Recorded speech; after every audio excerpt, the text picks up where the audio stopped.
Éphésiens 2 versets 1 à 5 version parole vivante. Vous aussi, vous avez expérimenté cette puissance vivifiante de Dieu. Vous étiez, spirituellement, morts à cause de vos fautes et de vos péchés, lorsque vous vous laissiez emporter par le courant de ce monde. Autrefois, toute votre manière de vivre et votre comportement étaient modelés par les habitudes de ce monde. En fait, vous obéissiez à Satan, qui règne en maître sur l'atmosphère spirituelle que nous respirons et qui influence la mentalité ambiante. Vous viviez dans la dépendance des esprits mauvais qui accomplissaient leurs œuvres en vous, comme ils le font encore en ceux qui refusent d'entrer dans le plan de Dieu. Notre comportement, à nous tous, nous était dicté par nos instincts et nos passions, nous nous laissions aveuglément gouverner par les impulsions de notre être naturel. Tout ce que désiraient nos pensées et notre imagination corrompue, nous l'exécutions, car nous étions comme obligés de céder à tous les caprices de notre nature humaine et de nos sens.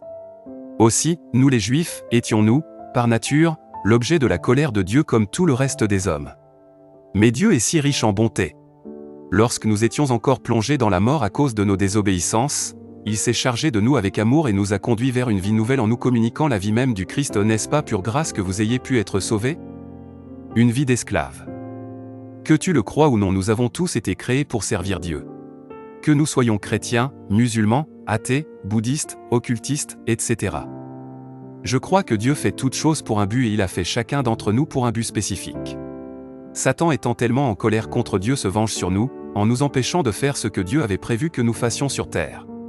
Il fait tout ce qui est en son pouvoir pour nous empêcher de faire copain-copain avec Dieu. Ce passage nous dit qu'il contrôle carrément les habitudes des hommes sur la terre.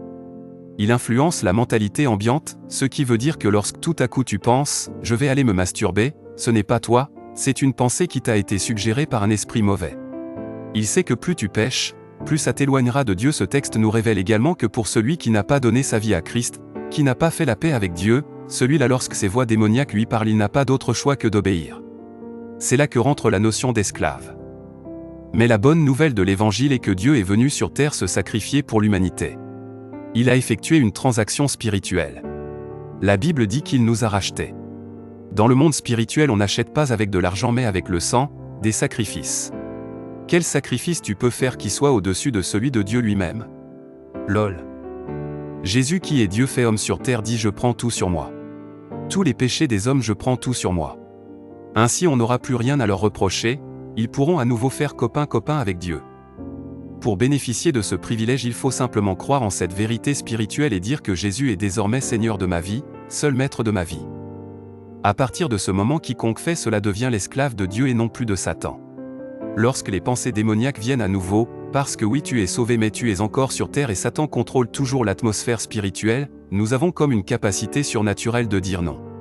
Et Satan dit ok je pars, désolé pour le dérangement MDR. Selon qu'il est écrit, résistez au diable et il fuira loin de vous. Quelle grâce d'être libre et de jouir de la vie que Dieu a prévue pour moi.